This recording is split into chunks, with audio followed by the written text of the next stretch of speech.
Have you ever been on a terrible date and wished a good-looking stranger would rescue you? This is the story of Chelsea Washington, who got her wish. She kissed a stranger in front of 50 people and accidentally became the fake girlfriend of a Korean mafia boss. But kissing a mafia boss always has its consequences.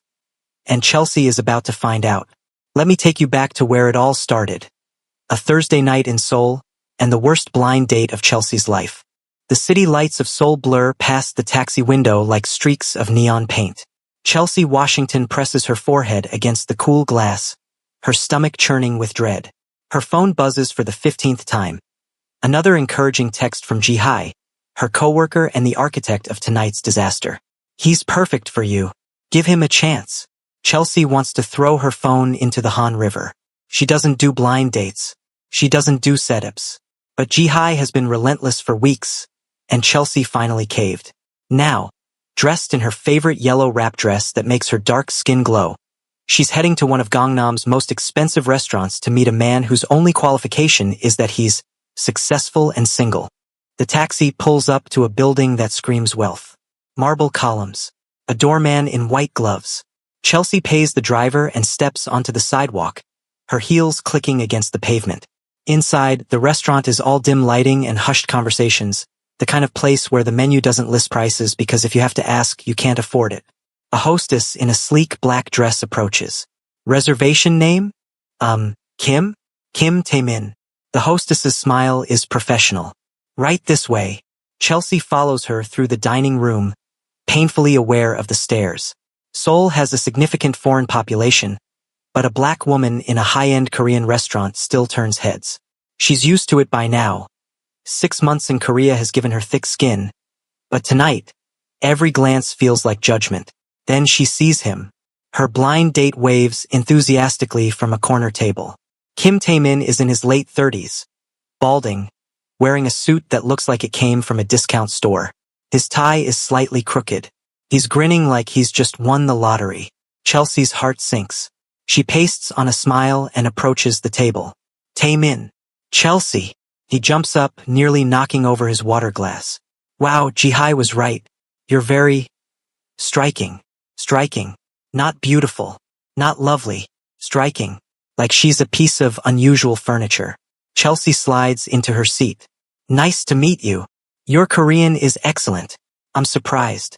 How long have you been studying? I minored in Korean studies in college, Chelsea says, trying to keep her voice pleasant. I've been speaking it for about 8 years. 8 years. Wow. Tae-min nods like she's just performed a magic trick. Most foreigners can't even order food properly. Chelsea's smile tightens. Most foreigners.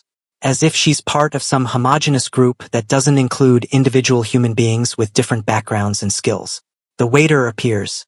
Tae-min orders for both of them without asking what Chelsea wants. She bites her tongue. So what brings you to Korea? Teaching English. No, I work in marketing for a K-beauty company. I handle their international expansion strategy. Oh, Tae-min looks surprised. That's impressive. I thought you'd be a teacher. Or a model, maybe. You're very exotic looking. Exotic. There it is. Chelsea has heard that word more times in 6 months than in her entire life in Chicago. I'm not exotic, she says carefully. I'm just colored. And American. Exotic is for fruits and vacation destinations. Right. Sorry. Tae-min doesn't look sorry. It's just that Korean men find foreign women fascinating. Different, you know? Honestly, I'm very open-minded about these things. When I told my friends I was going on a date with a black American woman, they didn't believe me. He grins like he's just given her the world's greatest compliment. We should definitely take a selfie later. As proof. Chelsea blinks slowly. Proof. You want proof that you went on a date with me. Like I'm a souvenir from a trip you took. What? No, I didn't mean it like that. How exactly did you mean it? Tae-min? He laughs nervously, clearly sensing he's made a mistake but uncertain what it is. I just want my friends to believe me. Chelsea takes a long, deliberate sip of her water, buying herself a moment to decide whether to walk out now or give him one more chance to stop talking. She chooses mercy. Barely. Okay, she says carefully. Tae-min, reading this as encouragement, leans forward. Can I ask you something? Have you ever thought about straightening your hair? I'm just saying, if you want to date more. Chelsea stares at him. Her natural curls, which took her 2 hours to style this morning, suddenly feel like a political statement. Which, in this moment, maybe they are. I like my hair the way it is. Oh, sure. I'm just saying, if you want to date more. He trails off, shrugging, as if the rest is obvious. The waiter returns with their appetizers. Taemin continues talking about himself, his job in finance, his apartment in Gangnam. Then, you must be grateful I agreed to this date. A lot of Korean guys wouldn't, My friends think I'm being adventurous. Adventurous? Like she's a bungee jump or a spicy food challenge. Chelsea stands abruptly. Her chair scrapes against the floor, drawing attention from nearby tables. I need to use the restroom. Excuse me.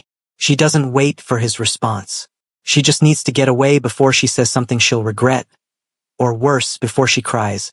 She will not give this man the satisfaction of her tears. The restroom is blessedly empty. Chelsea leans against the marble counter, staring at her reflection. Her makeup is perfect. Her dress is beautiful. She looks confident, successful, put together. She feels like garbage. Her phone buzzes. Gee, hi. How's it going? He's great, right? Chelsea types back. It is awful. He's been fetishizing me for 20 minutes straight. I told my friends I was dating a black girl, like I'm a trophy. I'm leaving. Gee, hi. What? No. Give him a chance. You're too picky. Chelsea wants to scream. Instead, she takes a deep breath and straightens her shoulders. She's not going back to that table. She'll tell Taemin she's sick, pay for her half of the meal, and go home. Tomorrow, she'll have a very firm conversation with Ji-hai about the difference between being picky and having self-respect. She walks back into the dining room and stops dead. At the bar, nursing a glass of whiskey, is the most devastatingly handsome man Chelsea has ever seen.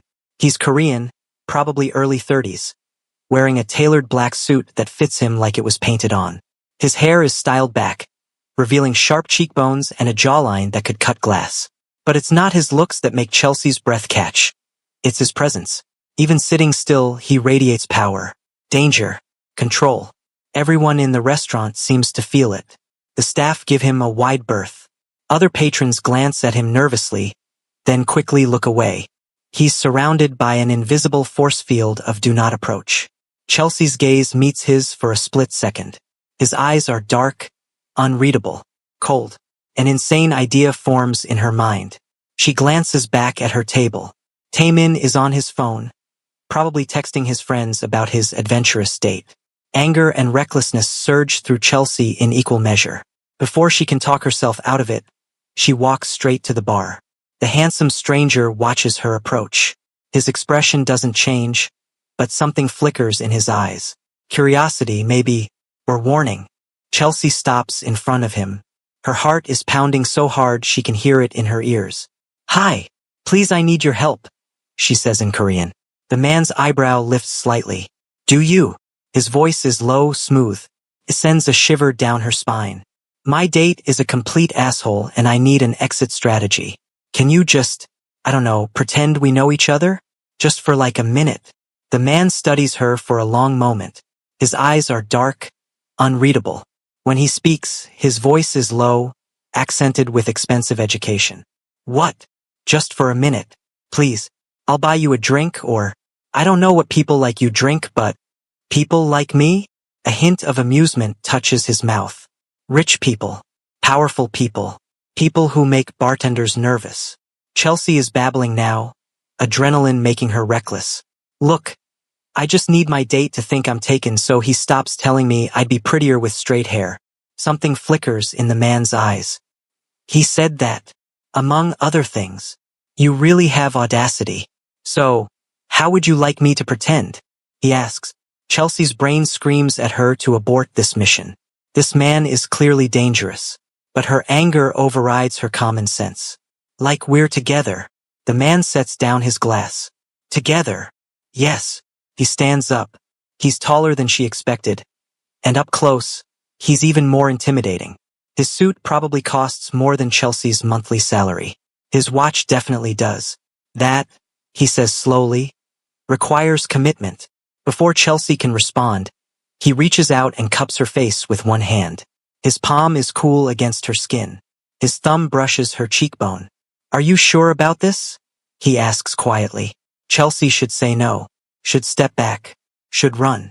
Instead, she nods. The man leans down and kisses her. It's not a gentle kiss. It's possessive, claiming, the kind of kiss that makes a statement to everyone watching. His lips are cold at first, but they warm quickly. His other hand slides to the small of her back, pulling her closer. Chelsea's hands come up instinctively, gripping the lapels of his suit. For a moment, she forgets where she is, forgets why she did this. All she knows is that this stranger kisses like he owns the world, and right now he's decided to own her too. When he pulls back, the entire restaurant is staring, including Taemin, whose face has gone red with humiliation and rage. The stranger doesn't look at Taemin. He looks only at Chelsea, his dark eyes searching hers. "Your exit strategy," he says softly. "How's that?" Chelsea can't speak. She just nods. Taemin appears at her elbow, sputtering. "What the hell, Chelsea? Who is this?" The stranger finally turns to look at Taemin. The temperature in the room seems to drop 10 degrees. "She's with me," he says simply. It's not a threat. It doesn't need to be. The way he says it makes it clear that any argument would be futile and possibly dangerous. Taemin's anger evaporates into fear.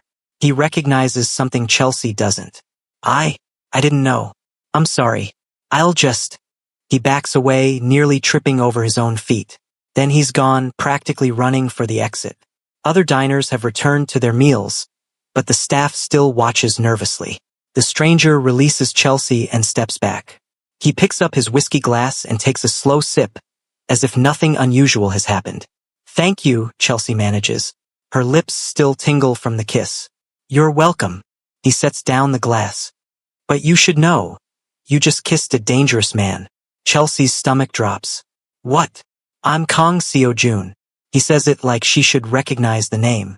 When she doesn't, he adds, "I run half the city's underground operations. People don't touch me without permission.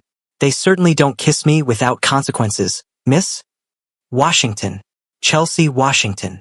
Miss Washington." Seo-jun tilts his head slightly. "Did you really think I'd let you walk away after that?"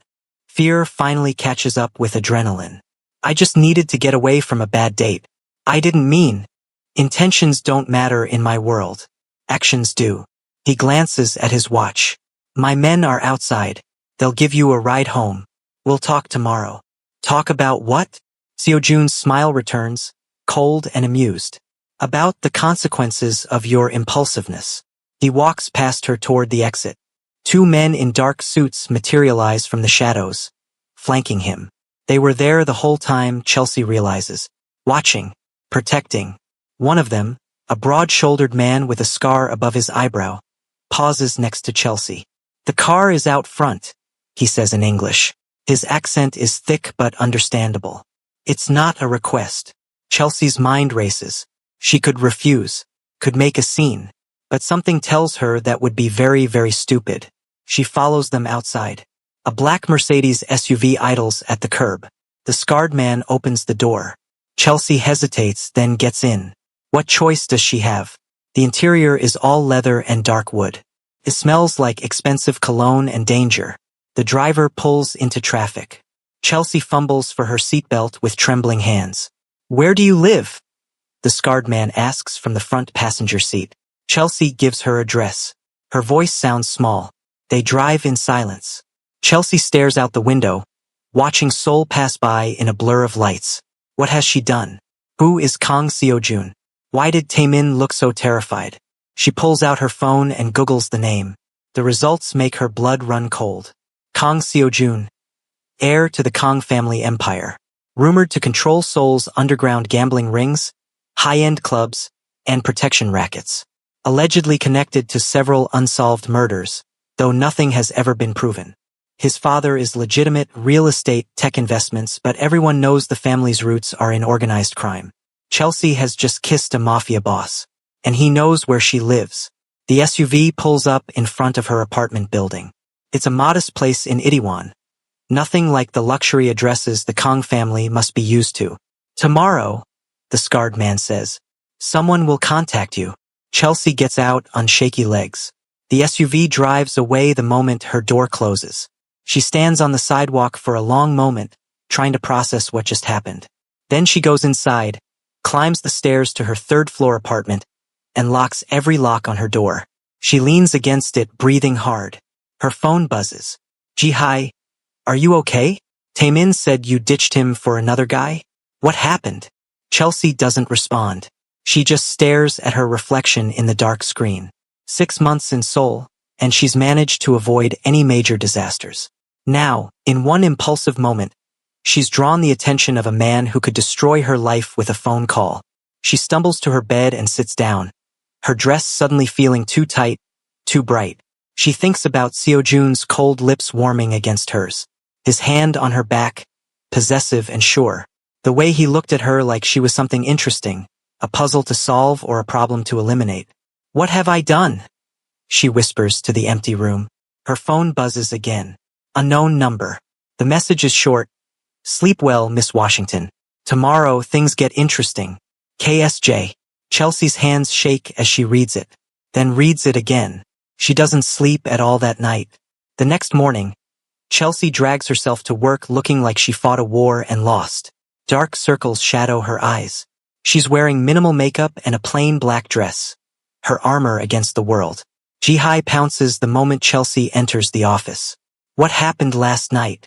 Taemin called me freaking out, saying you embarrassed him and ran off with some gangster. Chelsea winces. Can we not do this right now? Not do this? Chelsea, he said the guy was terrifying. Who was he? Just someone I asked for help. It's fine. It's not fine. You can't just. Ji-hai. Chelsea's voice is sharp enough to cut. Drop it. Please. Ji-hai's eyes widen. Chelsea never snaps. But after a sleepless night spiraling about the text message and what things get interesting means, her patience is non-existent. Chelsea escapes to her desk and tries to focus on work. Her company is launching a new skincare line targeting African and African-American markets, and she's supposed to be finalizing the marketing strategy. But every time she looks at her computer screen, she sees Seo-jun's dark eyes instead. At lunch, she can't eat. At 3 p.m., she's had 5 coffees and accomplished nothing. Then her phone rings. Unknown number. Chelsea's heart stops. She stares at the screen, debating whether to answer. On the 5th ring, she does. Hello, Miss Washington. The voice is smooth, professional. Not Seo-jun, someone else. Mr. Kong requests your presence this evening. A car will pick you up at 7. I didn't agree to. 7 p.m. Don't be late. Click. Chelsea stares at her phone in disbelief. Did this man seriously just summon her like an employee? After one kiss, she initiated to escape a bad date? Apparently yes. She considers ignoring it. Considers calling the police, though what would she say? A dangerous man wants to have dinner with me isn't exactly a crime. At 6:30, Chelsea finds herself standing in front of her closet, trying to decide what one wears to meet a mafia boss. Professional, casual, armor. She settles on jeans, a silk blouse, and her favorite leather jacket. If she's going to be intimidated, she might as well be comfortable. At exactly 7 p.m., a black sedan pulls up in front of her building. The driver, a different man from last night, but with the same dangerous air, gets out and opens the back door. Chelsea takes a deep breath and gets in. They drive through Seoul's evening traffic, heading toward Gangnam. Eventually, they pull into an underground parking garage beneath a sleek high-rise that screams wealth and power. The elevator ride to the penthouse is silent except for the soft jazz playing through hidden speakers. Chelsea's reflection stares back at her from the mirrored walls. She looks small, scared. She straightens her shoulders. She will not let Kang Seo-jun see her fear. The elevator doors open directly into a penthouse that takes her breath away. Floor-to-ceiling windows overlook the glittering expanse of Seoul. The Han River snakes through the city like a ribbon of darkness. In the distance, Namsan Tower glows red against the night sky. The interior is all clean lines and expensive minimalism. Black marble floors, white walls, modern art that probably costs more than Chelsea's apartment. Seo-jun stands at the windows, his back to her. He's dressed more casually than last night. Black slacks and a white dress shirt, sleeves rolled to his elbows. But he's no less intimidating. "Miss Washington," he says without turning around. "Punctual. I appreciate that. I didn't have much choice." Now he turns. In the soft lighting of his penthouse, he's even more devastating than Chelsea remembers. His features are sharp, aristocratic. His eyes are still cold, but there's intelligence in them and something else. Calculation, maybe. "There's always a choice," Seo Jun says. "You could have ignored my invitation. Of course, that would have been unwise." Is that a threat? An observation? He walks toward her, movements fluid and controlled. Predator approaching prey. "Do you know who I am now? I assume you Googled me. You run Seoul's underground. Your family's empire is built on crime. Half crime, half legitimate business. We've been diversifying." He stops a few feet away, studying her. "Are you afraid of me?" Chelsea's instinct is to lie, but something in his gaze makes her tell the truth. "Yes." Seo Jun's expression shifts. Surprise, maybe. Or respect. "Good. Fear keeps people alive. But you're still here despite the fear. That's interesting. You didn't give me much choice. I gave you several. You chose to come." He gestures to a seating area, a low black couch facing the windows. "Sit. We have things to discuss." Chelsea doesn't move. "I'm not staying long. I came because you insisted, but I didn't do anything wrong. I kissed you to escape a bad date. That's all. No harm done." "No harm." Seo Jun's smile is sharp. "You kissed me in front of 50 people, including 3 of my business associates and 2 members of a rival family. You made a statement, whether you intended to or not. A statement that you belong to me." Chelsea's eyes widen. "I don't belong to anyone. In my world, perception is reality. Right now, everyone who was in that restaurant believes you're mine. That makes you a target." Fear spikes through Chelsea's chest. A target for what? Rival gangs. People who want to hurt me by hurting what's mine. Ex-girlfriends who don't take rejection well. He says it so casually, like he's discussing the weather. "You've painted a target on your back, Miss Washington. The question is, what do we do about it?" Chelsea's mind races. I'll leave Korea. Go back to Chicago. Too late. You're already on the radar. Running would just make you easier to find." Seo Jun walks to a bar cart and pours 2 glasses of whiskey. He offers one to Chelsea. "Besides, I have a better solution." Chelsea doesn't take the glass. "What solution?" "Work with me instead of against me." "Work with you? Doing what?" Seo Jun sets the glasses down and turns to face her fully. "My family has been pressuring me to marry. There's a woman, Han Soo-jin, daughter of a prominent prosecutor. The marriage would be strategic, merging 2 empires. I've been refusing for 2 years, but my parents are persistent. What does this have to do with me? You're unexpected, unconventional, everything my family doesn't want." His smile is cold. "Pretend to be my girlfriend for 3 months. Public appearances, family dinners, the occasional event. In return, I ensure your safety and pay you enough to make it worth the trouble." Chelsea stares at him. "You want me to be your fake girlfriend to get your family off your back?" "Exactly. That's insane. Perhaps. But it solves both our problems. You get protection and money. I get freedom from an arranged marriage. Why would I agree to this?" Seo Jun picks up one of the whiskey glasses and takes a sip. "Because you're already in danger, Miss Washington. Whether you work with me or not, people will target you. This way, at least you're under my protection. And you'll be compensated handsomely." Chelsea's mind is spinning. This is crazy. Absolutely crazy. But he's right. She did paint a target on herself. And if rival gangs are as dangerous as he implies, how much? She hears herself ask. Seo Jun names a figure that makes her choke. It's more than she makes in a year. More than enough to pay off her student loans and have plenty left over. 3 months. Seo Jun continues. You move into the guest room here, safer than your apartment. We appear together at events. You meet my family. We maintain the illusion until they drop the marriage arrangement. And then you're free to go. Contract fulfilled.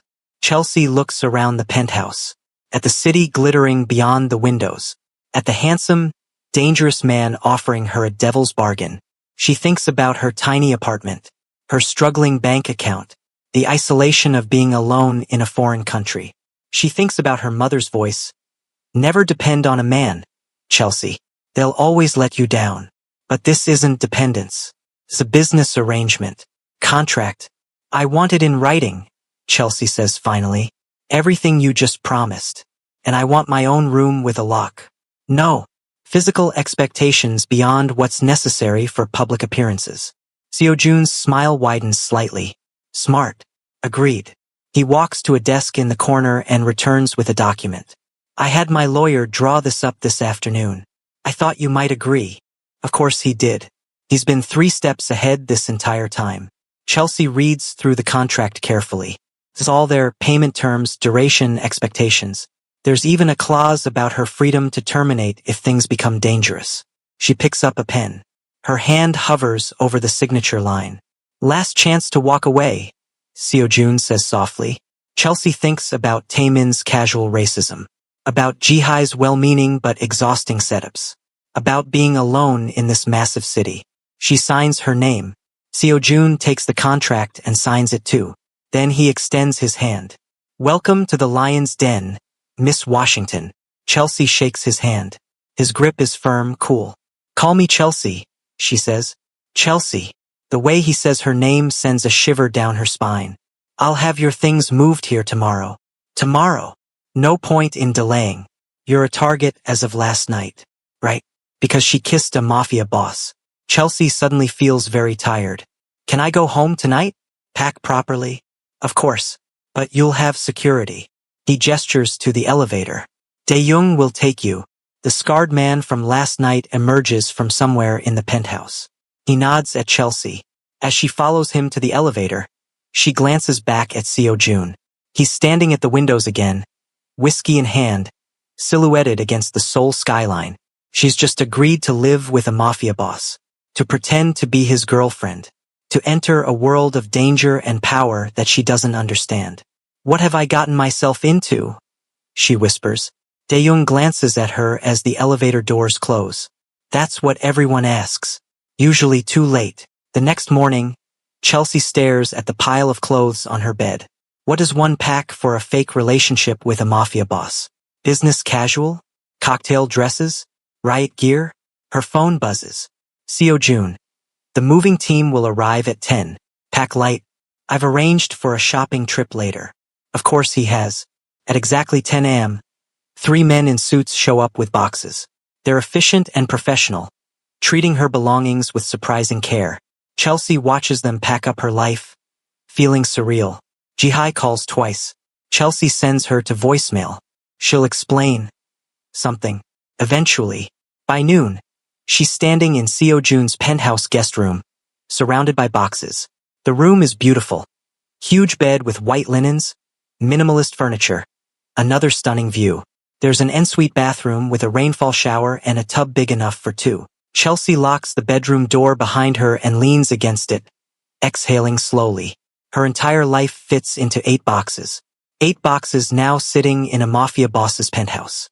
A knock makes her jump. It's open, she calls, then realizes it's not. She just locked it. She unlocks and opens the door. Seo-jun stands in the hallway, changed into dark jeans and a black sweater that somehow makes him look even more dangerous. Settling in? If you can call it that. Good. We have our first public appearance tonight. Dinner at my club in Gangnam. Wear something that makes a statement. Chelsea crosses her arms. What kind of statement? That you're with me. That you're not intimidated by my world. His eyes travel over her critically. The shopping trip is in an hour. My stylist will meet us. Your stylist. You're representing me now. Appearance matters. He says it without malice, just fact. Chelsea bristles. There's nothing wrong with my appearance. I didn't say there was, but my world has expectations. You'll need appropriate attire for events. He pauses. Unless you'd prefer to wear your own clothes? It's a test. Chelsea can feel it. He's waiting to see if she'll compromise or push back. Fine. But I'm not wearing anything that makes me uncomfortable. And my hair stays natural. Something flickers in Seo-jun's eyes. Approval? Agreed. 1 hour. De-Jong will drive us. He leaves before she can respond. Chelsea turns back to her boxes and starts unpacking. As she hangs up her clothes in the massive closet, it's bigger than her old bedroom. Her phone rings. Her mother. Chelsea stares at the screen, debating. She hasn't told her mother about losing her apartment lease. Technically true now? Or moving? Definitely true. Her mother will have opinions. Many opinions. She answers. Hi, Mom. Chelsea Marie Washington, why haven't you called me back? I've been worried sick. I've been busy with work. Too busy for your own mother? What's so important that you can't spare 5 minutes? Chelsea pinches the bridge of her nose. I'm sorry. You're right. How are you? Her mother launches into a 20-minute monologue about the neighbor's drama, church gossip, and Chelsea's cousin getting engaged. See? Keisha found a good man. Stable job, nice family. You should come home, Chelsea. This Korea thing isn't working out. It's working fine, Mom. You're alone in a foreign country doing who knows what. You should be here building a real life. Chelsea's jaw clenches. This is the same argument they've had for 6 months. Her mother doesn't understand why Chelsea left Chicago. Doesn't understand that Chelsea needs to prove she can make it on her own terms. I have to go, Mom. Work thing. Always work. You're gonna end up alone, baby. Is that what you want? I'll call you later. Love you. Chelsea hangs up before her mother can launch into another lecture. She sits on the bed, suddenly exhausted. Her mother's words echo. You're going to end up alone. A knock. Chelsea? We're leaving in 10 minutes. Chelsea changes quickly into jeans and a nice blouse, grabs her bag, and meets Seo Jun in the living room. The shopping trip is surreal. They go to a boutique in Abgyeong that doesn't have prices displayed, never a good sign. The stylist, a tiny woman named Sun Hee, who looks like she could kill someone with her measuring tape, circles Chelsea like a predator. Good bone structure. Excellent skin. The hair is interesting. Chelsea's eyes narrow. My hair is fine. I didn't say it wasn't. Sun Hee touches one of Chelsea's curls experimentally. Natural texture. We'll work with it, not against it. Seo Jun watches from a chair in the corner, legs crossed, expression unreadable. For the next 2 hours, Chelsea tries on dresses, skirts, blouses, evening gowns. Sun Hee is merciless but fair, selecting pieces that complement Chelsea's figure and skin tone without trying to change who she is. When Chelsea emerges from the dressing room in a deep emerald cocktail dress that hugs her curves and makes her skin glow, Sun Hee nods approvingly. This one for tonight. Chelsea looks at herself in the mirror. The dress is stunning. She looks powerful, confident, like someone who belongs at a mafia boss's side. She glances at Seo Jun's reflection. He's staring at her with an intensity that makes her skin prickle. It's perfect, he says quietly. They buy 12 outfits. Chelsea doesn't see the total, but based on the quality, she's guessing it's more than her monthly salary. Seo Jun pays without blinking. In the car, Chelsea breaks the silence. Why are you really doing this? Seo Jun doesn't look at her. I told you. No, I mean really. You could hire an actress. Pay someone who knows your world. Why pick a random woman who kissed you in a restaurant? He's quiet for a long moment. Then, because you weren't afraid to use me. Everyone else in my life either fears me or wants something from me. You just saw a solution to a problem and took it. He finally looks at her. That kind of boldness is rare. And useful. Useful. Don't sound so offended. We're both using each other. That's honest, at least. Chelsea supposes he's right. This is a transaction. Nothing more. But the way he looked at her in that dress didn't feel transactional. That evening, Chelsea stands in front of the bathroom mirror, applying the last touches of makeup. The emerald dress fits like a second skin. Her hair is styled in defined curls that frame her face. She looks good. Better than good. She looks like she belongs in Seo Jun's world. There's a knock. Ready. Chelsea opens the door. Seo Jun is in a charcoal suit that probably costs more than a car. His hair is styled back. He looks devastating. For a moment, they just stare at each other. You look. Seo Jun trails off. Useful.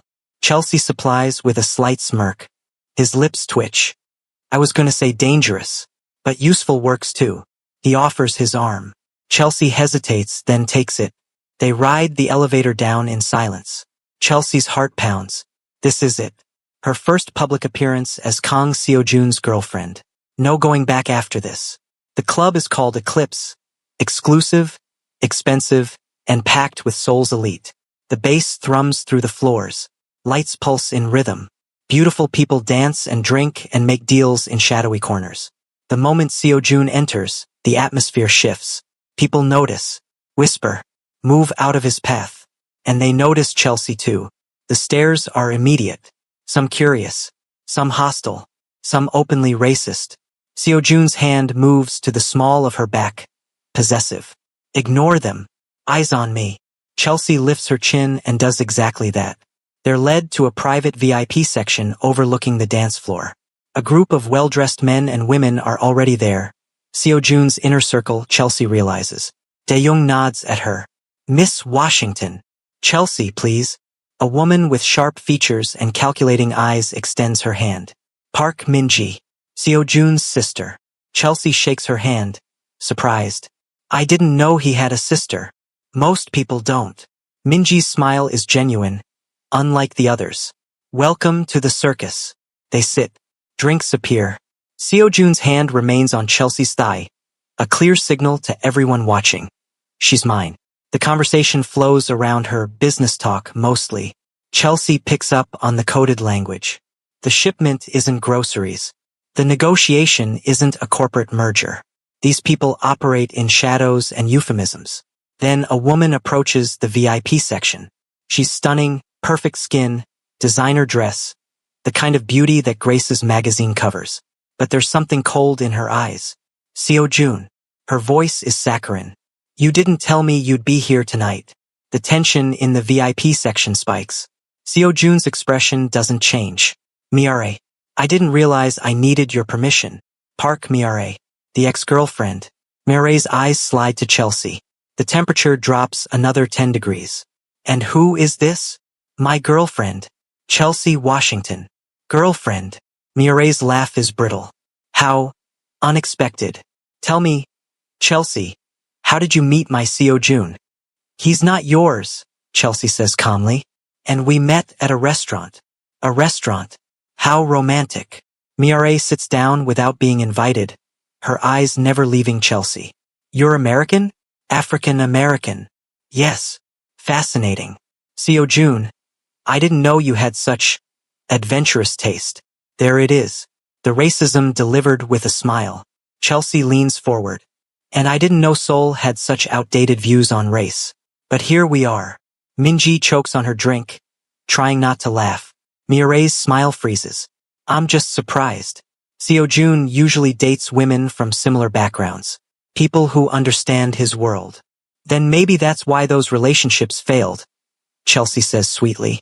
Too much similarity can be boring.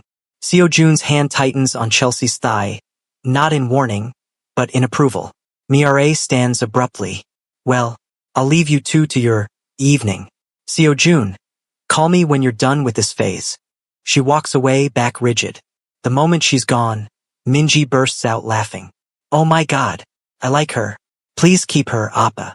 Seo-jun's expression is unreadable, but Chelsea swears she sees amusement in his eyes. Behave, Min-ji. I am. She's perfect. Did you see Miare's face? Chelsea's adrenaline slowly fades, replaced by shaky relief. She just went head-to-head with Seo-jun's ex and survived. The night continues. Chelsea meets more of Seo-jun's associates, some friendly, most wary. She deflects invasive questions and racist microaggressions with practiced grace. By midnight, she's exhausted but proud. She held her own. In the car ride home, Seo-jun finally speaks. You handled that well. Did you expect me to fall apart? I expected you to hold your own. You exceeded expectations. Chelsea looks out the window at Seoul's glittering nightscape. Your ex-girlfriend hates me. Miare hates everyone. Don't take it personally. She called me a phase. You're not. Seo-jun's voice is firm. You're a strategic decision. There's a difference. Chelsea isn't sure if that makes her feel better or worse. Back at the penthouse, she kicks off her heels and collapses on the couch. Her feet are killing her. Seojun pours 2 glasses of whiskey and hands her one. To surviving your first appearance. Chelsea takes the glass. How many more of these do I have to endure? Dozens. Welcome to my world, Chelsea. They sit in silence, drinking. The city sprawls beneath them, endless and indifferent. Can I ask you something? Chelsea says. Why do you really need to avoid this arranged marriage? You're powerful enough to just say no. Seojun is quiet for a long moment. My father believes the marriage will legitimize our family, connect us to Seoul's political elite. But marriage to Sujin means I become a puppet for her father's agenda. I built this empire. I won't hand control to a prosecutor. So it's about power. Everything is about power. He looks at her. You'll learn that soon enough. Chelsea finishes her whiskey. I should sleep. Long day. Chelsea. She pauses at the hallway. Seojun is watching her with that intense gaze again. Thank you. For tonight. It's the first time he's thanked her without it sounding like a business transaction. You're welcome, Chelsea says softly. In her room, she changes into pajamas and climbs into the massive bed. Through the windows, Seoul glitters like a universe of possibilities. Her phone buzzes. Ji-hi. Where are you? You haven't been to work in 2 days. Are you okay? Chelsea types back. I'm fine. Had to move suddenly. I'll explain later. Ji-hi. Explain now. Chelsea. Trust me. Everything is okay. I promise. She turns off her phone before Ji-hi can respond. As she drifts toward sleep, Chelsea thinks about Seojun's words. Everything is about power. But what happens when power isn't enough? The next 2 weeks blur together in a whirlwind of appearances, dinners, and carefully orchestrated public moments. Chelsea learns the rhythms of Seojun's world, the coded conversations, the careful alliances, the ever-present danger lurking beneath polished surfaces. She also learns about Seojun himself. He wakes at 5 every morning and works out in the penthouse gym. He takes his coffee black and his whiskey neat. He's brutally efficient in business but surprisingly thoughtful in small ways, making sure the kitchen is stocked with foods she likes, arranging for her favorite Nigerian snacks to be imported, never pushing when she needs space. But he's also cold, distant. Their interactions are professional, choreographed. In public, he's attentive, hand on her back, arm around her waist, occasional kisses on her temple that look real but feel calculated. In private, he barely speaks to her. Chelsea tells herself that's fine. This is a business arrangement. Expecting friendship would be naive. But sometimes, late at night when she can't sleep, she catches herself wondering what he's thinking, whether he ever gets tired of the walls he's built around himself. A few days later, they attend a business gala at a luxury hotel. Chelsea is getting used to these events. The stares, the whispers, the thinly veiled racism. Then Park Miare appears. She's everything Chelsea isn't. Perfectly coiffed, traditionally beautiful, from the right family.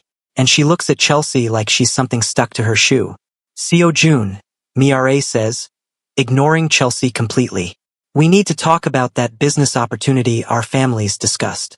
There is no opportunity, Seojun says coldly. Mireille's smile is razor sharp. Because of her? She finally looks at Chelsea. Tell me, Miss Washington, what exactly do you offer my Seojun? Besides novelty? The nearby conversation's quiet. People are watching. Before Chelsea can respond, Seojun steps between them. His voice is ice. You will apologize to her. Now, or your family's business dealings with me end tonight. Mireille's face goes white. You can't be serious. I've never been more serious. He takes Chelsea's hand. She's not a novelty. And she's certainly not someone you get to disrespect. As he turns to leave, Mireille's voice rings out, sharp and cold. If you walk out that door with her, Seojun, you've lost me forever. Don't come crawling back when this little experiment fails. You'll regret this. Seojun doesn't even pause. He walks out with Chelsea, leaving Mireille humiliated in front of Seoul's elite. In the car, Chelsea is shaking. Not with fear, but with emotion. You didn't have to do that. Her family is powerful. So am I. He's still holding her hand. He doesn't seem to realize it. And no one disrespects you, contract or not. Chelsea looks down at their intertwined fingers. Her heart is doing something dangerous in her chest. Thank you. Don't thank me for basic decency. But his thumb brushes across her knuckles, the touch almost unconscious. They sit in charged silence for the rest of the drive. Neither mentions that he never let go of her hand. 3 weeks into their arrangement, Seo-jun's family requests dinner. This is the big one, Minji warns Chelsea over coffee. They've been meeting secretly. Minji has become an unexpected ally, even a friend. My parents are difficult, especially my mother. What should I expect? Judgment. Lots of judgment. They'll test you, your manners, your knowledge of Korean culture, your intentions with Seo-jun. Minji hesitates. And they'll probably be racist. I'm sorry in advance. I've dealt with worse. Have you though? Minji's expression is serious. Our mother isn't microaggressive. She's directly aggressive. And our father believes bloodlines matter more than character. Chelsea's stomach twists. But she's come this far. She won't back down now. The dinner is at the Kong family estate in Pyeongchang-dong, Old Money Seoul, where houses hide behind high walls and generations of wealth insulate families from ordinary concerns. In the car, Seo-jun briefs Chelsea. My father will question your background and intentions.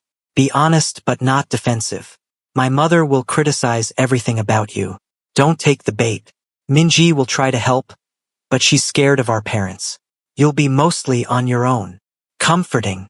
I'm not trying to comfort you. I'm preparing you. He adjusts his tie. They need to believe this is real. That I'm serious about you.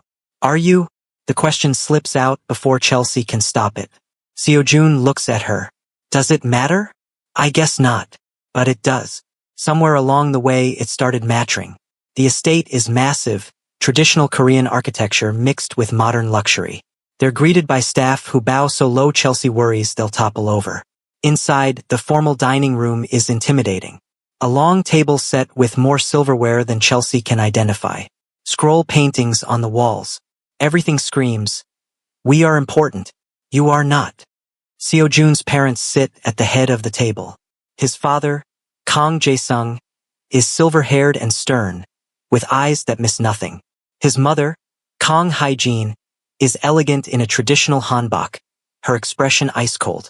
Minji sits to the side, looking nervous. Mother, father, Seo-jun says formally. This is Chelsea Washington. Chelsea, my parents. Chelsea bows respectfully. It's an honor to meet you. Hae-jin's eyes rake over her. American. Yes, ma'am. Sit. The meal begins in tense silence. Staff bring course after course. Traditional Korean dishes that Chelsea navigates carefully with her chopsticks. She feels every eye on her, judging each movement. Finally, Jae-sung speaks. Miss Washington, what is your background? I'm from Chicago. I studied business and Korean language at Northwestern University. I currently work in marketing for a K-beauty company here in Seoul. Your family? My mother is a nurse. My father is... Chelsea hesitates. My parents are divorced. Hae-jin's lips thin. Divorce. How unfortunate. The judgment is clear. How did you meet my son? Jae-sung continues. At a restaurant. I was on a date that wasn't going well and Seo-jun helped me. Helped you. Hae-jin's tone drips with disdain. My son is not in the business of helping strangers. Neither am I, Chelsea says calmly. But sometimes circumstances require adaptation. Minji hides a smile behind her hand. Hae-jin sets down her chopsticks. Let me be direct, Miss Washington. My son needs to marry someone appropriate. Someone who understands our world, our values, our traditions. Someone Korean. The racism isn't even subtle. Chelsea takes a breath. With respect, Mrs. Kang, I understand that you have expectations for your son, but Seo-jun chose me. Not because I fit your criteria, but because he sees me as a person, not a checklist. Love doesn't check borders or skin color. Chelsea continues, her voice steady. Your son chose me because I see him as a person, not a position. That's something money and tradition can't buy. The silence is deafening. Jae-sung stares at her. Hae-jin looks like she's swallowed poison. Then Jae-sung laughs. It's a short, barking sound. She has spirit. I'll give her that. Spirit won't maintain family alliances. Hygiene snaps. Spirit won't. Enough. Seo-jun's voice cuts through the room like a blade. Chelsea is my girlfriend. That's not changing. You wanted to meet her. You have. This dinner is over. He stands, pulling Chelsea up with him. Minji looks torn between horror and admiration. Seo-jun. Jae-sung says quietly. Think carefully about this decision. Family is everything. Then you should probably treat my girlfriend with respect. Seo-jun guides Chelsea toward the door. They're outside before Chelsea can process what just happened. In the car, she's shaking. Not with fear, but with adrenaline. That was a disaster, Seo-jun finishes. I'm sorry. Don't apologize for them. You warned me. I should have defended you sooner. Chelsea looks at him in surprise. His jaw is clenched, hands fisted on his thighs. He's genuinely angry. You defended me when it mattered, Chelsea says softly. Their eyes meet. Something passes between them, a moment of genuine connection, not performance. Seo-jun looks away first. Still, they were inexcusable. Back at the penthouse, Chelsea pours herself a large glass of wine and collapses on the couch. Her hands are still shaking. Seo-jun joins her, whiskey in hand. They sit in silence, processing. Why do you let them treat you like that? Chelsea finally asks. Like what? Like your property. Like your life isn't yours to choose. Seo-jun is quiet for a long time. Because without them, I have nothing. The empire, the power, it all comes from family. That's how our world works. That's not an answer. That's an excuse. His eyes flash. You don't understand. Then help me understand. Chelsea's voice rises. You're the most powerful man I've ever met, but you're terrified of disappointing your parents. Why? Seo-jun stands abruptly, pacing to the windows. His shoulders are rigid. When I was 15, he says quietly, I tried to leave, wanted to study abroad, have a normal life. My father said no. I ran anyway. Got as far as the airport before his men brought me back. He's silent for a moment. He locked me in a room for 3 days. No food, no water, no light. Just enough to teach me that I don't get to choose. The family chooses for me. Chelsea's heart clenches. Seo-jun. After that, I learned. Obedience keeps you safe. Power keeps you protected. Emotions make you weak. He finally turns to look at her. That's why I let them treat me like property. Because the alternative is worse. Chelsea sets down her wine and walks to him. She doesn't touch him. Just stands close enough that he can feel her presence. That's not true, she says softly. Emotions don't make you weak. Fear of emotions makes you weak. Seo-jun looks at her, and for the first time, she sees past the cold exterior to the lonely, trapped man beneath. You scare me, he admits, because you make me feel things I've spent years burying. Chelsea's breath catches. Is that so bad? In my world? Yes. But he doesn't move away. They stand there, inches apart, the tension crackling between them like electricity. Seo-jun's phone rings, shattering the moment. He answers with visible relief. What? Chelsea watches his expression harden. When? Pause. I'll be there in 20 minutes. He hangs up and turns to her. I have to go. Business. At midnight. My business doesn't keep office hours. He's already moving toward the door. Stay in the penthouse. Dae-young is outside if you need anything. Seo-jun. But he's already gone. Chelsea stands alone in the massive living room, soul glittering beneath her like a sea of broken promises. She thinks about his confession, about the scared 15-year-old locked in darkness. This arrangement was supposed to be simple, transactional. When did it get so complicated? The following weeks fall into a new rhythm. More appearances, more carefully orchestrated moments. But something has shifted between them since that night. Seo-jun is still professional, still distant. But occasionally, Chelsea catches him watching her with an expression she can't quite read. They cook together sometimes, or rather, Chelsea cooks while Seo-jun watches with bemused fascination. You've never made jollof rice? Chelsea asks one evening, stirring a pot of fragrant rice and tomatoes. I've never made any rice. We have staff for that. That's sad. That's efficient. Chelsea hands him a spoon. Taste. Seo-jun takes a bite. His eyes widen slightly. That's actually very good. Don't sound so surprised. I'm not surprised. Just impressed. It's a small moment. Insignificant, maybe, but Chelsea treasures it anyway. Then everything changes. It happens on a Thursday evening. Chelsea is working on her laptop in the living room when Dae-young bursts through the door, face pale. Where's Seo-jun? In his office. Why?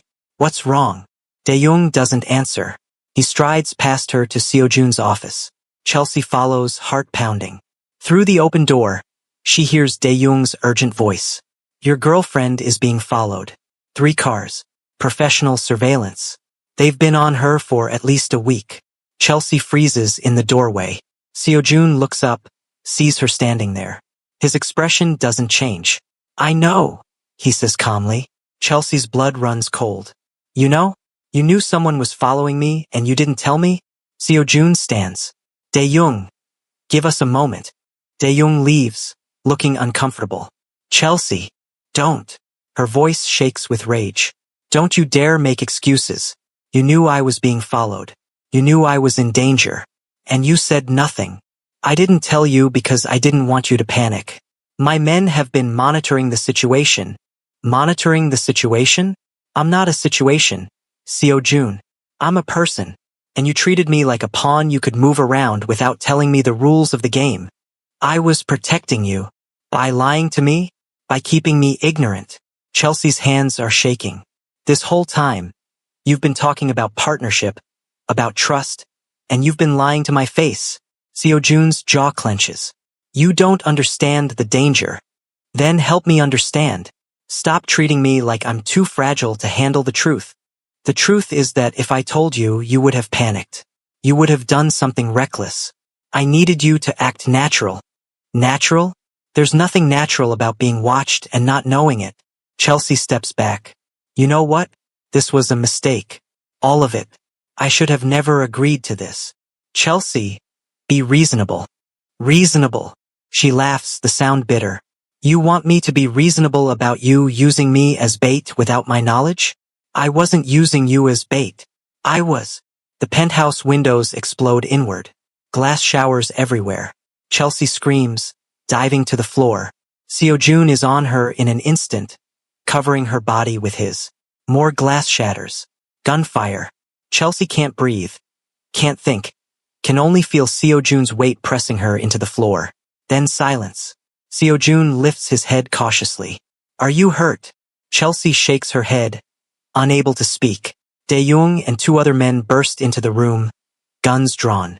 The sniper's gone. They're retreating. Seo-jun stands, pulling Chelsea up with him. There's blood on his shirt. His? Hers? She can't tell. Take her to the safe room, Seo-jun orders. No. Chelsea finds her voice. No, I'm not hiding while you. This isn't a discussion. Seo-jun's voice is cold, distant. The walls are back up. Dae-young now. Dae-young gently takes Chelsea's arm. She jerks away. Don't touch me, either of you.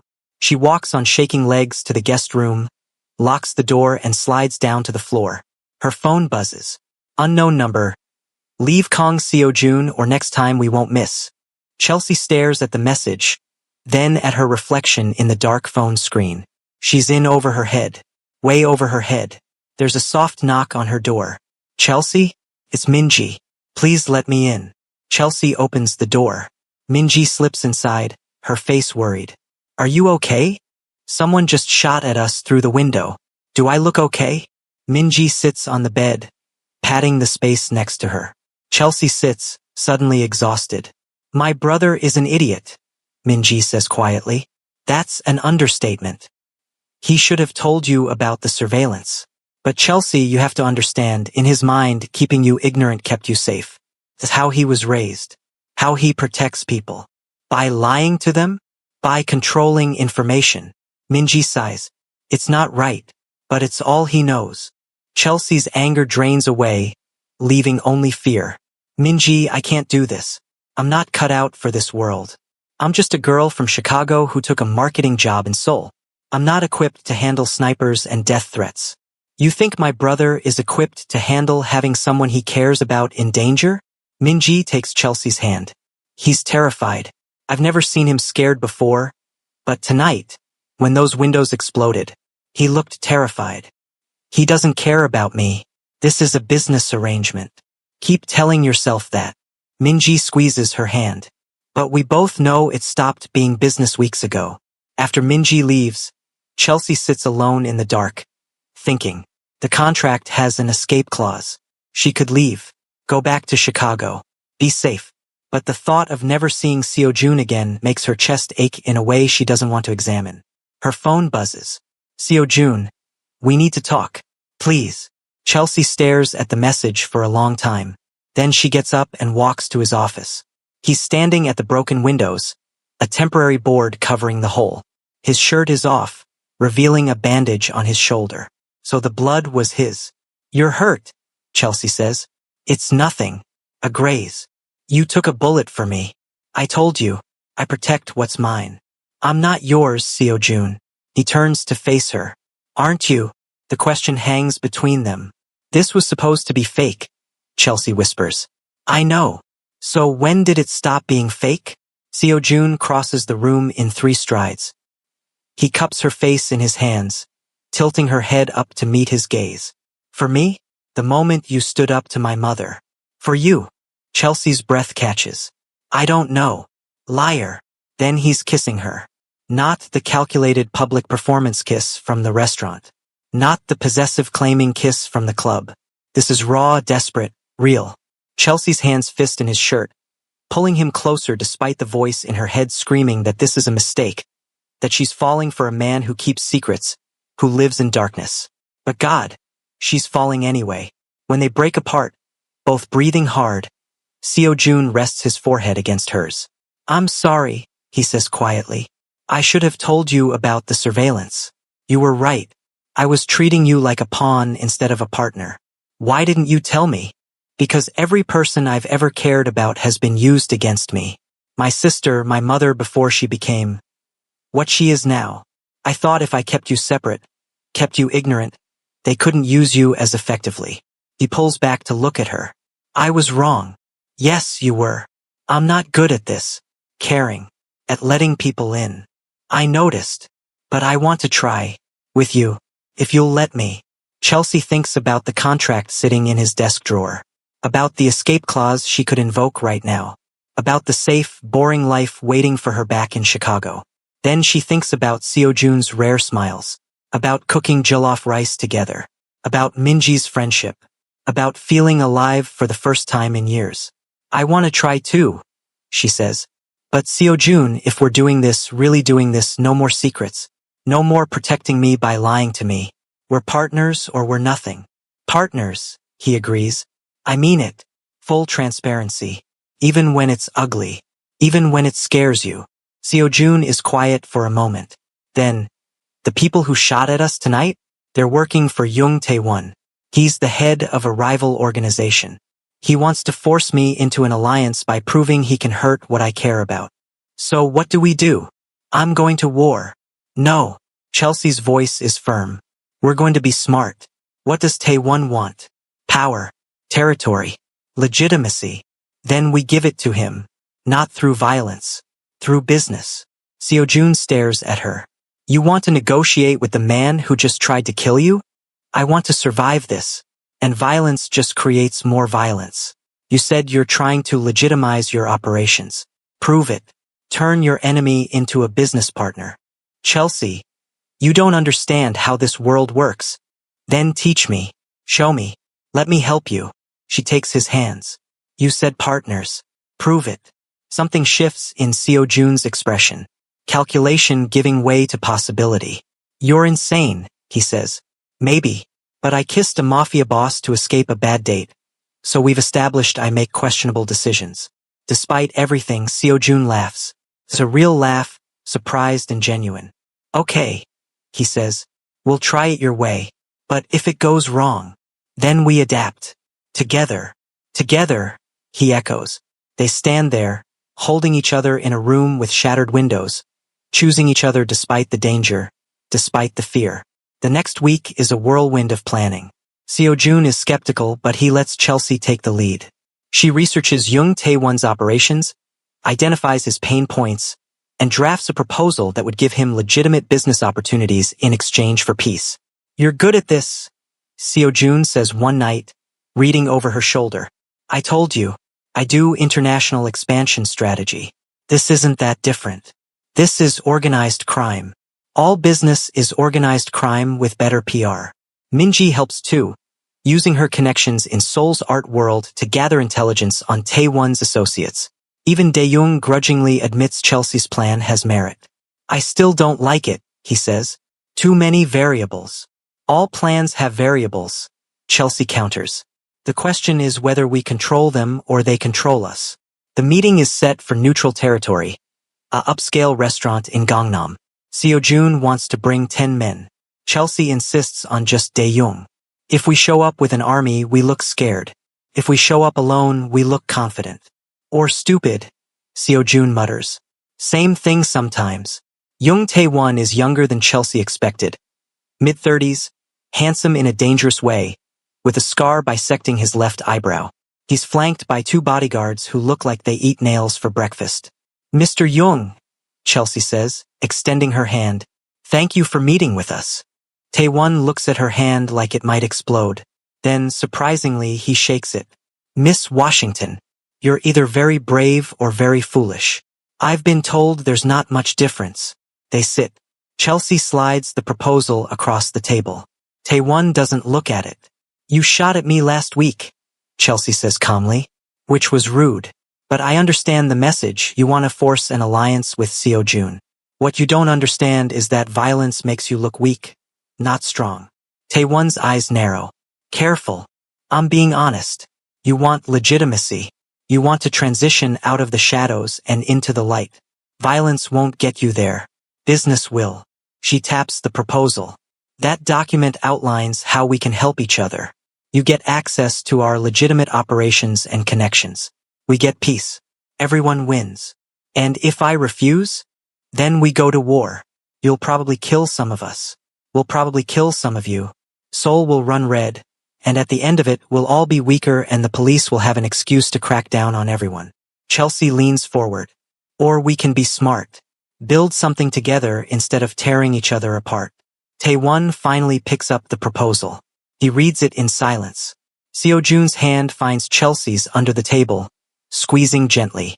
After what feels like an eternity, Taewon sets down the paper. "You have audacity. I'll give you that. Is that a yes?" "It's an I'll consider it. But Miss Washington, if you're lying to me, if this is a trap, I will burn your world to the ground." "It's not a trap. It's an opportunity." Taewon stands. "I'll be in touch." He leaves with his bodyguards. Chelsea exhales shakily. "Did that just work?" "I think it did," Seo-jun says, sounding amazed. Dae-young is grinning. "Boss, I take it back. She's perfect for you." But their victory is short-lived. That night, Chelsea's phone rings. Unknown number. She answers. "Miss Washington." The voice is cultured, male, unfamiliar. "This is Kang Jae-sung, my son's father." Chelsea's blood runs cold. "Mr. Kang, I'm calling to inform you that if you don't end your relationship with my son immediately, I will have your mother in Chicago killed. This is not a threat. It's a fact." The line goes dead. Chelsea stares at the phone, unable to breathe. Seo-jun appears in the doorway. "Who was that?" "Your father." Her voice sounds distant, mechanical. "He said if I don't leave you, he'll kill my mother." The color drains from Seo-jun's face. "Chelsea, call her, now. Make sure she's safe." Seo-jun is already dialing. The call connects to Chelsea's mother's voicemail. He tries again. Voicemail. Panic claws at Chelsea's throat. "We need to. I have to." Her phone rings. Her mother's number. "Mom." "Chelsea? Why is your boyfriend calling me at 2 in the morning my time? Is everything okay?" Relief floods through Chelsea so intensely she nearly collapses. "Mom. Oh God. Mom. Are you okay?" "I'm fine, baby. Just confused." "What's going on?" "Nothing. I needed to hear your voice. Can you do me a favor? Can you go stay with Aunt Beverly for a few days?" "I'll explain later. But please." "Chelsea, you're scaring me." "I know. I'm sorry. But please, Mom. Trust me. After a long pause, okay, I'll go tomorrow. Tonight. Please. Tonight. Her mother agrees, worry thick in her voice. After she hangs up, Chelsea turns to Seo Jun. Your father just threatened my mother's life. What are we going to do about it? Seo Jun's expression is murderous. I'm going to kill him. No, you're not. Chelsea, he threatened your mother. And if you kill him, you become exactly what he raised you to be. Is that what you want? Seo Jun slams his fist against the wall. What I want is for my father to stop controlling every aspect of my life. What I want is for the people I care about to be safe. Then we end this. Tonight. We go to your father and we tell him the truth. What truth? That this stopped being fake. That I'm not leaving you. That he can threaten me. Threaten my mother. Threaten the whole damn world. But I'm not going anywhere. Chelsea takes his hands. And that if he wants a war, he'll get one. But he'll lose. Because you're not alone anymore. You have me. You have Minji. You have Dae-young. You have people who chose you. Not because they fear you. But because they love you. Seo Jun stares at her. You love me? The question hangs in the air between them. Chelsea realizes what she just said.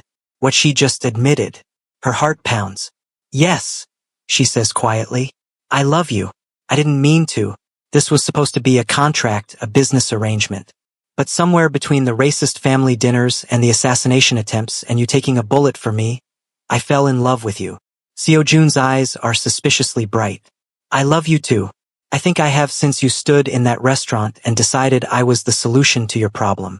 You looked at me and saw a person, not a monster. Do you know how rare that is? Then let's prove to your father that love isn't weakness. It's strength. They drive to the family estate in the middle of the night. Seo Jun calls ahead, a terse conversation with his father. We're coming. Have security stand down. The estate is lit up despite the late hour. Seo Jun's parents are waiting in the formal living room. His father in a suit despite the hour, his mother in a silk robe, both looking like they're about to conduct a hostile business takeover, which Chelsea supposes they are. Seo Jun. Jae-sung doesn't acknowledge Chelsea. I assume my message was received. It was. Which is why we're here to make something very clear. Seo Jun's voice is cold, controlled. You will never threaten Chelsea or her family again. If you do, I will dismantle this entire empire. I will burn every business we own to the ground. I will destroy everything you've built. Jae-sung laughs. You don't have the resources. I have documentation of every illegal transaction this family has made for the past 20 years. I've been collecting evidence since I was 18. One phone call to the prosecutor's office and you'll spend the rest of your life in prison. Seo Jun pulls out his phone, showing his father a screen. These files are currently with 3 different lawyers. If anything happens to me, Chelsea, her mother, or Minji, they go public immediately. The color drains from Jae-sung's face. You're bluffing. Try me. Hygiene stands. Seo Jun, think about what you're doing. This woman has poisoned you against your own family. No. Seo Jun's voice cuts like a blade. You did that yourself. When you made me choose between family loyalty and basic humanity. When you taught me that love is weakness and control is strength. When you locked a 15-year-old boy in darkness for 3 days to break his spirit. He looks at his father. Chelsea didn't poison me against you. She saved me from becoming you. Jae-sung's face is granite. If you do this, you're no longer my son. Good. I've been trying to stop being your son for 17 years. He takes Chelsea's hand and turns to leave. Wait. Is Minji's voice. Chelsea turns. Minji stands in the doorway, still in her pajamas, tears streaming down her face. Appa, if you leave, take me with you. Seo Jun's expression softens. Minji, please. I'm tired of being their perfect daughter. I'm tired of pretending. I want what you have. Someone who chose me, not my last name. She looks at her parents. I love you, but I don't like who I am when I'm trying to please you. Hygiene's mask finally cracks. Minji, you don't know what you're saying. I'm saying I want to live my own life, make my own choices, even if those choices disappoint you. Jae-sung stands. If you walk out that door with him, you're no longer welcome in this house. Minji walks toward Seo Jun and Chelsea.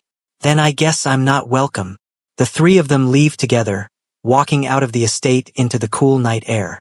In the car, nobody speaks for a long time. Finally, Minji breaks the silence. Did we just get disowned? I think so, Seo-jun says. Good. Their house was too big anyway. She looks at Chelsea. Is there room in the penthouse for one more? Chelsea laughs, the sound slightly hysterical.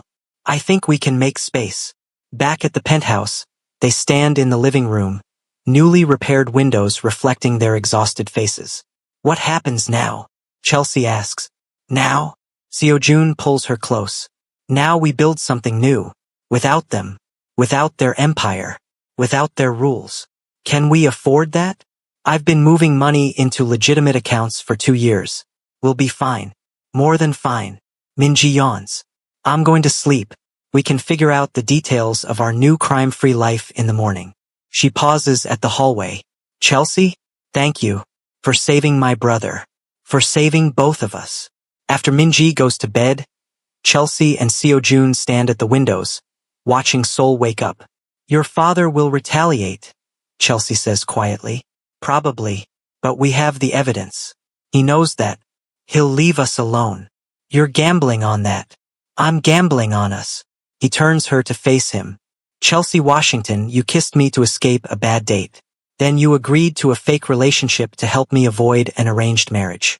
Then you fell in love with me despite every reason not to. Will you stay with me? For real this time? No contract, no expiration date, no escape clause. Chelsea pretends to think about it. Well, the accommodations are nice. The company is occasionally tolerable. And I do look good in the outfits your stylist picked out. Is that a yes? That's an I love you and I'm not going anywhere. Which I think is better than yes. Seo-jun kisses her. It's soft, gentle, full of promise instead of passion. When they break apart, he says, I need to tell you something. Another secret? The last one. I promise. He takes a breath. Dae-young was working for my father, reporting on me. He was supposed to alert my father if I tried to leave the family business. Chelsea's stomach drops. When were you going to tell me this? Now. Right now. Because no more secrets. He squeezes her hands. I confronted Dae-young tonight before we went to the estate. He admitted everything. He feels terrible. Does he still work for you? I don't know. That depends on whether you can forgive him. Because if you can't, he goes. Chelsea thinks about Dae-young's protection over the past weeks. His genuine care for Seo-jun. His loyalty, however misguided. Everyone deserves a second chance, she says finally. Even betrayers who were trying to do the right thing in the wrong way. You're too forgiving. And you're too suspicious. We balance each other. They stand there as the sun rises over Seoul. Two people who found each other in chaos and chose each other despite the cost. 1 year later. The rooftop garden is strung with lights, fairy tale beautiful against the Seoul skyline. Chelsea stands at the edge, looking out at the city that once felt so foreign and now feels like home. You look beautiful. She turns. Seo-jun approaches in a tailored suit, holding 2 glasses of champagne. He hands her one. To surviving our first year, he says. To surviving attempted murder, family disownment, and that time you tried to cook jollof rice and set off the smoke alarm. I still maintain that wasn't my fault. You put plastic in the pot, Seo-jun. It looked like a wooden spoon. Chelsea laughs, the sound pure and joyful. The past year hasn't been easy. Seo-jun's father did retaliate. Lawsuits, frozen assets, vicious rumors. But Seo-jun had prepared well. The legitimate businesses thrived. The partnership with Young Tae-won actually worked. They opened 3 successful nightclubs together, all completely legal. Chelsea's cultural exchange company took off. She now helps connect African and Korean businesses, building bridges instead of walls. Minji opened an art gallery in Itaewon. She's dating a photographer named Jae-sung who makes her laugh and treats her like she's precious. Dae-young stayed on as Seo-jun's head of security. He and Chelsea have an understanding. He protects the family. She keeps them human. I got you something, Seo-jun says, pulling out a small box. Chelsea's heart skips. Seo-jun. It's not what you think. Not yet. Anyway. He opens the box to reveal a key. To the beach house in Busan. I bought it last month. Thought we could use a place to escape when Seoul gets too loud. Chelsea takes the key, touched. You bought us a house? I bought us a future. Multiple futures, actually. Places to be together. To build memories. You're getting soft. You make me soft. Good. They stand together, looking out at the city that tried to break them and failed. Chelsea, Seo-jun says quietly. Do you remember? That night at the restaurant? Kissing me? Chelsea turns to face him fully. I remember every single second. You. My only regret is that I didn't kiss you first that night. That you had to be brave for both of us. Well, someone had to be. She grins. Besides, I like that I kissed you. I chose you. That matters. It does. He turns her to face him, hands cupping her face the way he did that first night. You know what tomorrow is? Wednesday. The anniversary of that disastrous blind date. Chelsea laughs. Should I send Taemin a thank you card? Absolutely not. That man was terrible. He was. But without him, I wouldn't have been desperate enough to kiss a stranger. She wraps her arms around his neck. Funny how the worst moments lead to the best things. Not funny. Terrifying. You could have kissed anyone in that restaurant. But I didn't. I chose you. You chose me, he repeats softly. Best decision you ever made? Second best. Second. The best decision was staying. Anyone can make an impulsive choice. It takes real courage to see it through. Seo-jun pulls her closer. I love you, Chelsea Washington. I love you too, Kang Seo-jun. Even when you're being overprotective and secretive and occasionally dramatic. I'm not dramatic. You threatened to burn down your family's empire. That was practical, not dramatic. Chelsea laughs again. The sound carries